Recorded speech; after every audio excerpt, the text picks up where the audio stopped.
Hi everyone, welcome to the ShortTooth channel. I guess that's what I'm going to call it. This is the first video that I'm going to be doing, so still testing the waters here a bit, so bear with me possibly over the next couple of videos while I try and get things up to scratch. Essentially, what I'm going to be doing is reviewing films for all of you lovely YouTubers, for everyone out there who has any interest in film. This is going to be something where I give my verdicts, give my reviews on some of the films which I've got a massive interest in, some of the things that are a little bit underground, a little bit obscure, but also some of the more mainstream things which I am quite partial to now and again. Particularly with the advent of Blu-ray releases these days, I'm finding that I'm getting a lot more stuff that previously I wouldn't have bought on DVD simply because I like the way that it's going to look on a Blu-ray. So sue me, but I like the way that it's going to look. So I'm buying some more stuff like that. I was actually inspired to create this channel by another YouTuber called Coolduder, who I've been watching for about 3 years. He's this kid in America. Well, he was a kid at the time when he first started doing it. He's probably about my age. I'm 26. He's out in LA now, and he has for years been doing these masses and masses and masses of DVD and Blu-ray reviews. He buys about 20-25 Blu-rays every week, it seems, and reviews them within the fortnight pretty much. And I wanted to do something similar to that, although I will definitely not be able to keep that sort of pace. I'm looking at recreating something like that for you guys as well. Now, I don't want to be, mumbling too much in this opening. I just want to get into it, but just wanted to give you a little bit of background information in this first video at least. If you don't like it, then skip ahead, I guess, a few minutes and you can get straight into the reviews. But just so that you know who I am and why I think I should be doing this, I've loved film for as long as I can remember. It's the #1 thing for me. It's what I love. It's what I do. Without film, I don't know what I'd do. I need film in my life. I've been to film school. I've been to university and did film studies there, where I studied a lot of films, did a lot of theory into films, also did a lot of script writing and filming of things as well. Got first class in that. Not that I'm bragging about it, but just to say that I was so committed to it. I didn't do the usual university thing where everyone goes out and gets drunk every night. I loved the course. I was there because I loved film and I just immersed myself in it. So off the back of that, I have found coming out of university that there aren't any film jobs that are going to pay well enough for me to be able to sustain a lifestyle that I need to have for what I want. So for want of a better word, I've sort of closed the door on entering into the film world totally and committing entirely to that, although I would like to in the future get some of my scripts picked up and hopefully see those made into films. I'll never say never on that. I'll always do that in my spare time, but I do have a full-time job and all sort of details that I'm not going to go into about that because it's just boring. So very quickly then, just to tell you about the format of this, what I'm going to do, I have got a whole load of films that I've already got, and I'm debating at this point whether or not I want to, with each video that I release, review a bunch of the films that I've had for years just to keep, something updated. I don't know if that's going to be good or not. I think I might just save it for new purchases that I get, or things that I think are particularly worth mentioning. I don't want to go through everything that I've got already. I might show it in a later video, all the stuff that I've got, just briefly, but I definitely won't be talking about all of it. I may pull some of them out, though, to discuss at some points. But basically, I want to keep it quite fresh. I want to keep it with films that I've very recently watched, so it's something that's quite fresh in my mind, so I can just feed back to you guys on it straight off the cuff. And hopefully it will seem a bit more authentic that way. So what I'm going to do, the format of this, hopefully, I aim to, I'm actually filming this on a MacBook as well, so the quality may not be as good as some of the other videos out there. If it turns out to be shit, I will probably end up using my iPhone or something that's a bit better quality. But let me know if you watch this, post your feedback down at the bottom. Let me know if the quality's crap, if the sound's crap, and I'll see what I can do about it. Sorry, it's the first video, so this is testing the water. So the format of this, how it's going to go, today at least anyway, is I'm going to show you and review 5 of the latest Blu-rays that I've watched and bought, and 5 of the latest DVDs that I've bought and watched as well. And I'll just give you an overview of all of it. I've got a bit of a system that I'm going to do for each film where I'll tell you some key things about each one. And that'll be that. So let's get straight into it without much further ado, I guess, and go straight into it. Okay, I'm going to do the Blu-rays first, I think, because I'd just rather, because I've seen them more recently than I have seen these DVDs.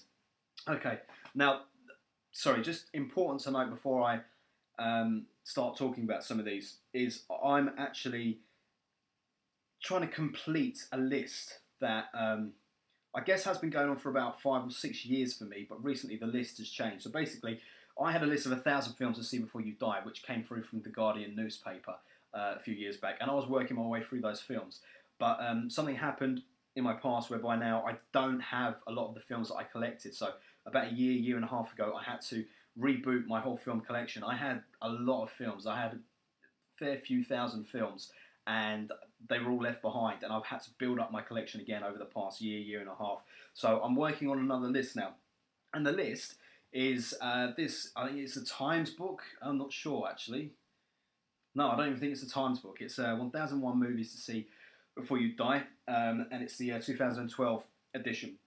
And I'm going to be working my way through that book over the course of my lifetime, perhaps. But some of these films that I show now are going to be part of that list, and I'll point them out which ones they are as and when we get to them. So let's get straight into it. Sorry it's taken about 6 minutes to do it, but I just thought I'd give you a bit of an introduction. Next video we'll get straight into it, don't worry. Okay, so the first film that I've got here, that, the first film that I've got here is the Rocky Horror Picture Show. Sorry, there's a bit of glare on that.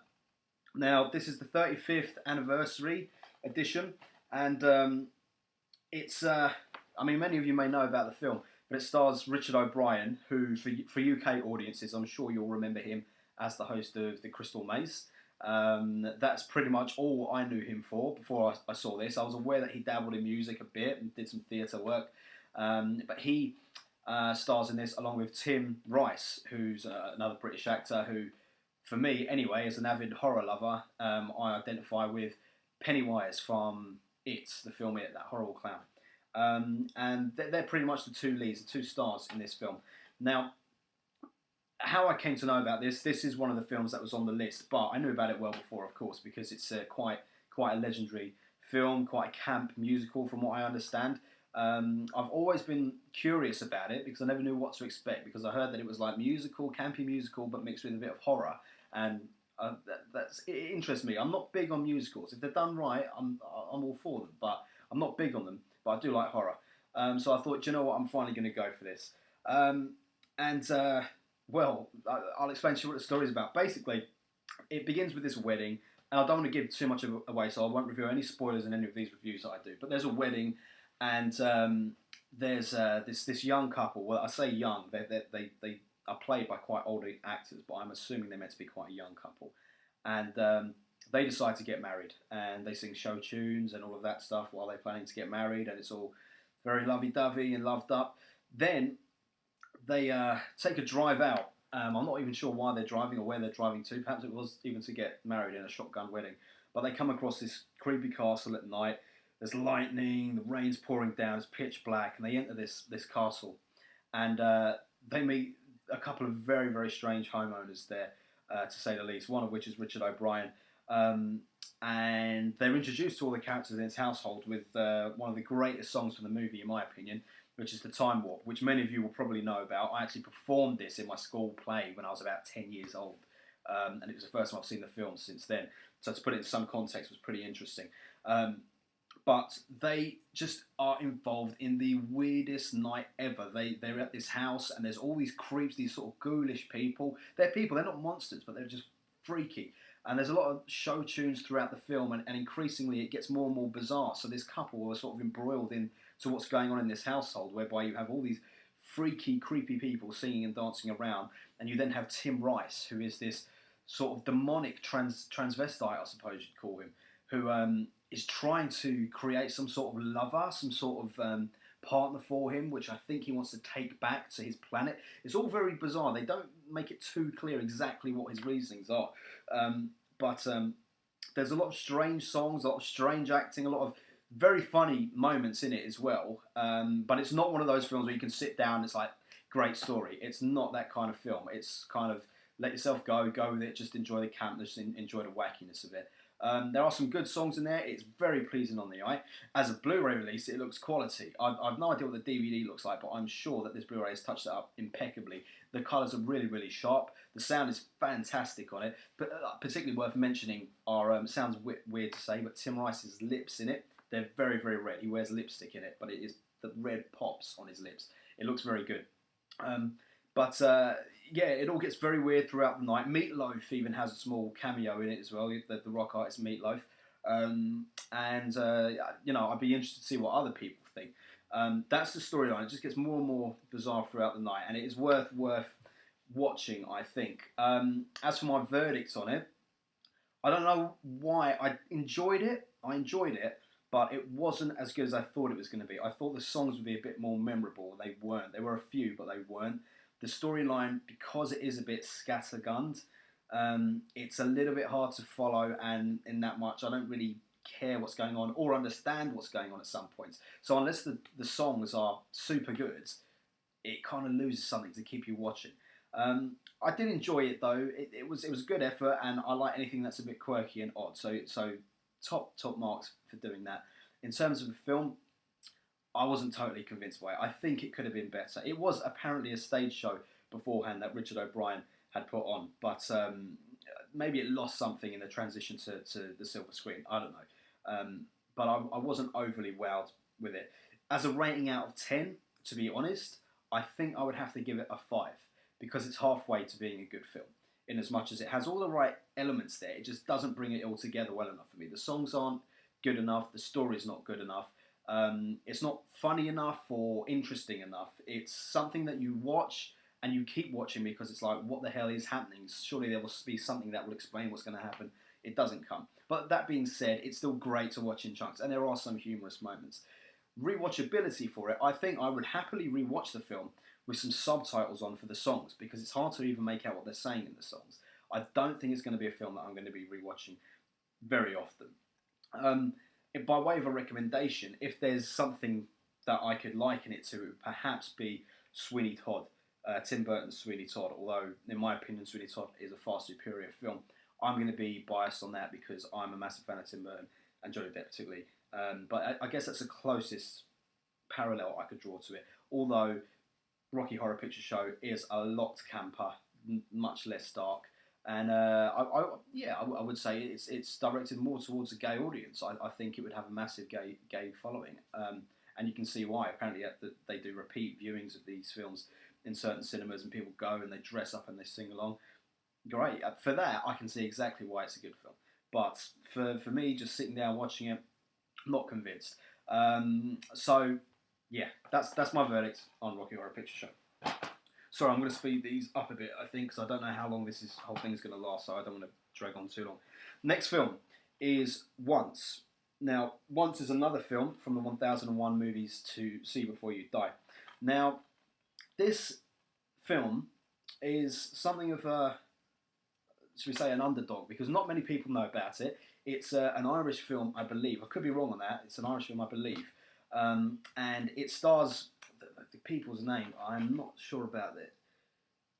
Glenn Hansard and Markita Glover. Now, some of you may have heard of Glenn Hansard. Glenn Hansard is actually a musician who has been an independent songwriter for the past 20 years or so. He's been part of a few groups called The Frames, and there's another one as well. I forgot what it is. But he has an amazing voice, and post that I've actually got some of his stuff off Spotify because he has an amazing voice. And this film is actually quite a simple and lovely story, really, about two young people on the streets, really, of Dublin, I think it is. But again, I may be wrong. He's a busker. He plays his guitar in the streets, and he's also a vacuum repairman. He works with his dad repairing vacuums. This woman who enters his life is, I think she's a Czech Republic immigrant who has come over to this country, and she, I believe, again, I could be wrong, I think she sells Big Issue. Sorry, it's been a little bit of a while since I saw this one. But they become friends. This unlikely couple become friends on the street. He sort of becomes involved in her life in as much as he starts taking an interest in her, a romantic interest in her. And it's so it seems she does him, but they've both been hurt before in their past. Both have had troubles, she with a man and he with a girl beforehand. And it's all very tentative then. Neither of them wants to get hurt, but there's something there between them. But what happens is the film progresses through a variety of songs performed by Glenn and by Marquisa, some of which are absolutely fantastic, to the point where he gets a recording deal and goes into a studio. And there's a great, I'd say, 10-15 minute sequence of them in the recording studio. Really intimate, but really beautiful music played. Now, the story is really unassuming, it's really modest, it's a nice little drama. It's not schmaltzy at all, it's not over the top, it's not something for the girls. It's a really well done film, in my opinion, and I won't reveal what happens at the end. In terms of my opinion on it, I think it was great. I really enjoyed it. The songs were fantastic. Even more, I was convinced at the time that he had to get a recording deal at the back end of this film, because I didn't realise that he'd already been an artist for 20 years. But it shows through. His voice is fantastic. The story is brilliant. You absolutely feel for him and for her all the way through. And the ending is something of one of those ones where, you know, it's got the emotional impact where you actually feel something. I'm not going to say if you feel a good thing or a bad thing, but you really feel something. And people, I think, will be torn over the ending in as much as did the right thing happen for the characters. But I won't say anything more about that. In terms of a rating out of 10, I'm going to give this I'm going to give it a 7 out of 10. 7 out of 10, that is a good mark. I'm not going to freely give things 8, 9s and 10s, you'll notice. I'm going to reserve that for the absolute utmost brilliant films that I see. But 7 out of 10, really good film. Rewatchability, I could almost certainly see myself watching that again, just because it's quite a modest little drama, and there's a few things that I wouldn't have picked up on the first time round that I would presumably pick up on the second and third time round. By way of a recommendation, I don't really know what recommendations there are for this film. It's quite unique in that way. It's just a very modest and intimate portrait of two lonely people. I'm sure there's a lot of films out there, but it's hard to draw a recommendation because it's so independent. It's not an over-stylized or Hollywoodized film, so it's hard to draw a parallel with something else that's out there at the moment. But I do recommend it, and I do recommend that you check it out. Next film I got, this is not on the 1001 films list, See Before You Die. This is something that I wanted to see for as long as I've known that it was planned to be coming out. It's a film called Take Shelter. Now, Take Shelter is an absolutely brilliant film. It stars Michael Shannon, of who I've been a massive fan for a long, long while. I think the first film that I saw him in, like really stealing the show, was My Son, What Have You Done?, directed by Werner Herzog. And Michael Shannon, he is this actor who brings such intensity to his roles, and he always seems to play characters who are slightly mentally unstable or not quite all there, or so society thinks. Anyway, he was also in Revolutionary Road as the son of the couple who lived next to Leonardo DiCaprio and Kate Winslet, who had just come out of the mental home, but actually turned out to be one of the most sane characters in the whole film. Now, Take Shelter is a film about a man, Michael Shannon, who's married with a kid. He's got a job, he lives somewhere in America, but he becomes convinced that something terrible is coming their way, that there's going to be this end of the world type scenario, that a storm is going to come and absolutely destroy everyone's lives. And he has increasingly bizarre and horrible dreams about things happening to him, to his little girl. His wife becomes involved in those dreams as well. And the line begins to blur for him between what he's dreaming about and what's reality. And you're watching this film and you're never quite knowing exactly what's going on, how much is real what he's seeing and experiencing, or how much is something going on inside his head. And the film keeps that up throughout the entire duration of 2 hours. It's absolutely beautifully shot, and on Blu-ray it looks amazing, absolutely amazing. Some of the storm scenes, just the picturesque landscape settings are absolutely fantastic. Shannon is brilliant in the role. He plays it superbly, and it really has you feeling for him. The music, the soundtrack is outstanding. Whoever the composer is deserves some sort of award. It was amazing. Right up to this powerhouse finish. Now, the ending is extremely controversial and much discussed on the internet. The ending scene, which obviously I am not going to reveal here, can twist things for you after watching this film for 2 hours. I've seen arguments both directions as to what the ending means. I know what camp I fall into and what it means for me, but I'm not really going to discuss that here. All I will say, though, is that for me, the overarching feel of the film is that although you're not sure if this guy is a little bit mentally unbalanced or if the things around him really are happening to him, what's important is the relationships around him and how others view him, from his best friend to his wife to his daughter. It's fantastic. It is an absolute must-see. It's quite intense. It's very edgy of seat, but not in an over-the-top thrillery way. But I would absolutely recommend it. In terms of marks out of 10, I am going to give it a 9 out of 10. I will not give it a 10 purely because there is something in the back of my mind which suggests possibly, maybe, the director may not have known exactly how to end the film, and that is why we have this debate about the final scene. I could be wrong, but it's just an inclination I have. So I'm not going to give it a 10, but it is absolutely fantastic. I loved it. I recommend it to everyone. In terms of recommendations, what I will recommend off the back of this, if you enjoy his performance, I recommend you go and see My Son, What Have You Done, where he plays someone who begins to slip from sanity into insanity. And it's, again, another film that's shot superbly, very unique. Go and check it out. Rewatchability, I will be rewatching it for sure. So that's the best one so far, definitely. Next on the list, this is on the 1001 Films to See Before You Die, is Monsters. Now, I didn't hear much about this film when it came out. It came out about 2 or 3 years ago. But when I did hear about it coming out, I assumed it was going to be another sort of Cloverfield type movie, whereby you've got a couple that are running away from monsters in what appears to be the jungle. But when I got this, so I never thought anything more about it. But then when I got this 1001 Films to See Before You Die book and saw that it was in there, I thought, well, it must have something else going for it to be put in there. So I thought, let's have a read into it. And I discovered that it was a monster movie without the monsters, or so it was described. Basically, what you've got is a case of, I think it was about 5 years ago, NASA sent a probe up into space and to collect some specimens from some planet. And on re-entry, it exploded. And all of these specimens scattered across the United States, presumably. As most of these films are, it's always the United States and not the rest of the world, because there is no rest of the world when it comes to end-of-the-world movies. It's just United States, pretty much. Sorry, that's cynical, but it is the truth for the most part. I'm sure many will agree.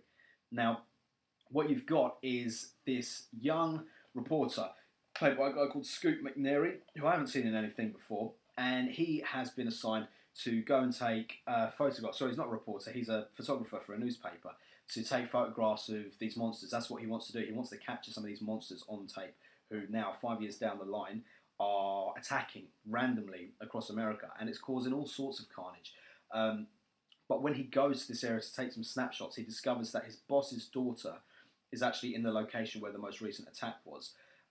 His boss tells him, "You forget everything, I will pay you to bring my daughter back home to me." So he's now coerced into bringing his boss's daughter back across America to safety, because what has happened is there's all these no entry zones and infected zones across America as to where all of these alien/monsters could potentially attack. So he has to negotiate passage back to safety for the girl to her father.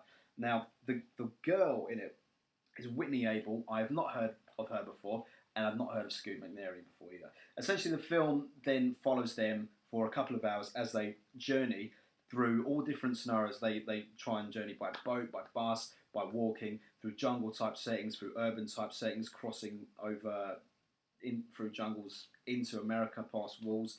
It's all very, very tedious, basically. It's not enjoyable. The performances from both of them did nothing for me. They're pretty boring, bland. It seems like they're going for disinterested as a cool thing in this setting. Like it's cool to be disinterested in the fact that all of this shit is going on around them. Didn't buy it. It was just crap. I didn't care for their characters at all. There was nothing to care for. And it's only so long you can watch the two of them just journeying along without much character development between them, without much sincerity in the acting, and without much, to be honest, footage of the monsters aliens. Now, I'm not all for big budgets and big explosions and big monsters appearing out of the blue. I'm not about that. But this film could have done with a little bit more than what it had, which was pretty minimal. All things considered, they called the film Monsters and then showed none. And I also get the impression that this film is meant to be something of an analogy for the American troops. I'm not entirely convinced on that either, and I'm tired of this old cliche which is now trotted out repeatedly, persistently in horror films, about the war in Iraq, the war on terror, the troops, soldiers. I'm sick of these parallels that are always being done. It's been done, let's forget about it. If this film was trying to do it, it didn't do it very well, first of all. But in terms of story, nothing for me. I didn't enjoy it at all. You may disagree, you may like that sort of thing, or you may have a different take on it. Please, if you have, feedback below. For me, no. That being said, as a Blu-ray, the way it was shot was pretty spectacular due to some of the scenic things, which were pretty awesome. And there is one scene very much towards the end of the film, which is quite spectacular to look at, which is set at a petrol station for about 3 or 4 minutes. It's quite spectacular to look at, but I wasn't sold on it. I wasn't sold on a lot of the sentimentality that was supposed to be there in a sort of hidden, compressed way. I didn't buy it. I didn't like it, and to be honest, I do not think I will watch this again. I may watch it if I show it to someone, but I will not be watching it again by myself, almost certainly. In terms of a rating out of 10, I'm going to give it 3 because I thought it was that poor. The redeeming features being the way it was shot, and when we did see the monsters, how they looked for a brief while. But I'm not totally sold on that. Right, guys, I'm aware that this video is going for 25 minutes long, so what I am going to do is going to review the last Blu-ray that I've got here, and then as a separate entry, I'm going to do the 5 DVDs, because otherwise this will go on for too long. So just very quickly, before we wrap this one up, and this one's going to be slightly different. This is not a film, but it is a Blu-ray, and it is something very, very personal to me that I saw recently as well. I'm a massive, massive fan of Radiohead. Radiohead are my #1 band. I absolutely love them. I love Tom York. I'm not going to get into it now. I'm not going to go on a long, lengthy spiel about it, but Radiohead, well, I haven't got words for it. They just mean everything to me. This is their Live from the Basement Blu-ray for the King of Limbs album.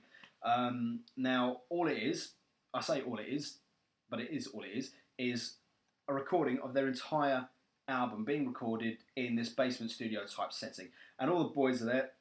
Tom York is on fine form as always, and you've got interspersed between each song being recorded live about 20-30 seconds of the band setting up or just doing menial things like sitting down and drinking tea. Now I know that's not cool for a lot of people who like big heavy rock bands and stuff and the whole rock and roll lifestyle, but this is Radiohead and they're not those sort of people.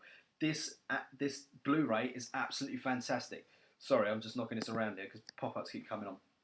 The sound is obviously incredible. If you like the King of Limbs album, you're going to love it even more. If you don't like the King of Limbs album, listen to it live because it sounds slightly different because it always gets varied up with Radiohead, it seems. I won't go into too much detail on this because this is meant to be a film review thing, but suffice to say, if you like Radiohead, if you like music and you want to appreciate good quality sounding music being recorded live and seeing it in a pristine setting on a pristine Blu-ray, I highly recommend that you get this. This will always get a 10 out of 10 for me.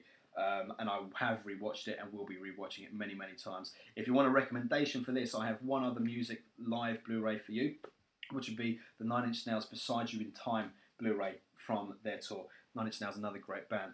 Right, guys, it is getting close to almost half an hour on this video. Thank you for sticking with me. I'm aware that I've only reviewed 5 films. I am still learning, so I might try and speed this up. Comments below would help me if you think I'm talking too much about certain things or if you want me to cut things down. I don't care. Just give me all your feedback. If you want to criticise, criticise. I really don't care about nasty comments. I'm not even expecting to get many comments anyway. But if I get nasty comments, go ahead, stick them down there. Fine. Whatever you want, mate. So I'm going to do another video separate to this on the DVDs. But that was my first entry. That was my Blu-rays. And the next time I do this after this DVD one, I'll hopefully be reviewing some of the newer stuff that I bought. And maybe talking you through some of the other stuff in my library. But anyway, thank you very much for watching this. Many, many thanks. I know you're all very busy. You've just taken half an hour out to watch this, so thanks a lot, and see you again soon. Thank you. Bye.